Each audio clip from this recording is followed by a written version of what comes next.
આપણા રોજિંદા રસોડામાં સહેલાઈથી જોવા મળતા લીલા પાન રસોઈમાં 4 ચાંદ લગાવી દે છે અને તેમની સુગંધ અને તાજગીથી કોઈ પણ વાનગીનો સ્વાદ અને દેખાવ બંને નિખરી ઉઠે છે. તો ગૃહિણીઓ તેનો ઉપયોગ ખાસ કરીને વાનગીઓને ગાર્નિશ કરવા કરે છે, પરંતુ તે માત્ર શોભા પૂરતું જ નહીં પરંતુ સ્વાસ્થ્ય માટે પણ ગુણકારી છે. તો ભારતીય રસોઈમાં આ લીલા પાનોને પોતાનું અનોખું સ્થાન અને અગત્યનું સ્થાન બનાવ્યું છે. તો ચાલો જાણીએ તેમના નામ અને કામ વિશે.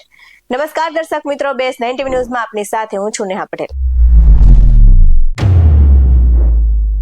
આપણા ઘરનું રસોડું ઔષધીય ગુણોથી ભરપૂર છે, જે આપણને સ્વસ્થ રાખવામાં મદદ કરે છે. અને જો તમને ખબર ન હોય તો તમને જણાવી દે કે આપણું રસોડું ઘણી બીમારીઓથી આપણે બચાવે છે.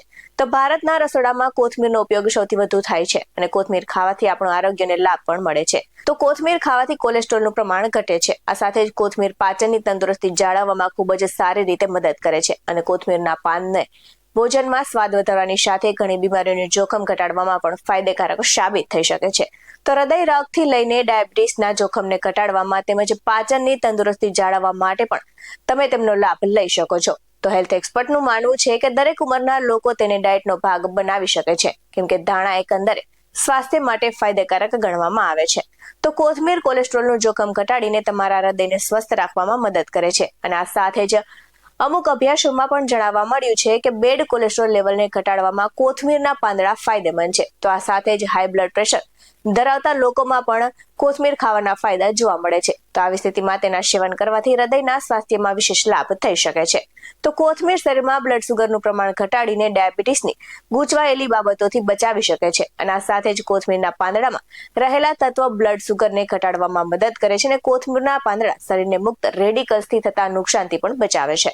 તો આવી સ્થિતિમાં કોથમીરનું સેવન કરવાથી આદત તમારા શરીરના સોજાને ઘટાડવામાં પણ ફાયદાકારક છે. તો આ સાથે જ ઘણા અભ્યાસો એવું પણ જણાવે છે કે કોથમીરમાં કેન્સર વિરોધી રોગપ્રતિકારક શક્તિ વધારનાર જેવા તત્વો જોવા મળે છે.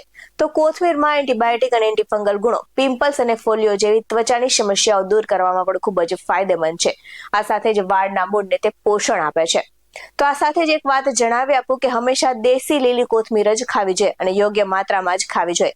ઓવર ઇટિંગથી બીજી સમસ્યાઓ પણ વધી શકે છે. આ વાત ખાસ યાદ રાખવી જોઈએ. આવા જ વધુ અહેવાલ સાથે ફરી મળતા રહીશું. તમે અમારી યુટ્યુબ ચેનલને સબસ્ક્રાઇબ કરવાનું, અમને ફેસબુક અને ઇન્સ્ટાગ્રામ પર ફોલો કરવાનું ભૂલશો નહીં. બાકી નવી અપડેટ્સ મેળવવા માટે આપ જોતા રહો બેસ 90 ન્યૂઝ. અહીં આપવામાં આવેલી જાણકારી વિવિધ નિષ્ણાતોના જણાવ્યા પર આધારિત છે. બેસ 90 ન્યૂઝ આવી કોઈ પુષ્ટિ નથી કરતું. નમસ્કાર.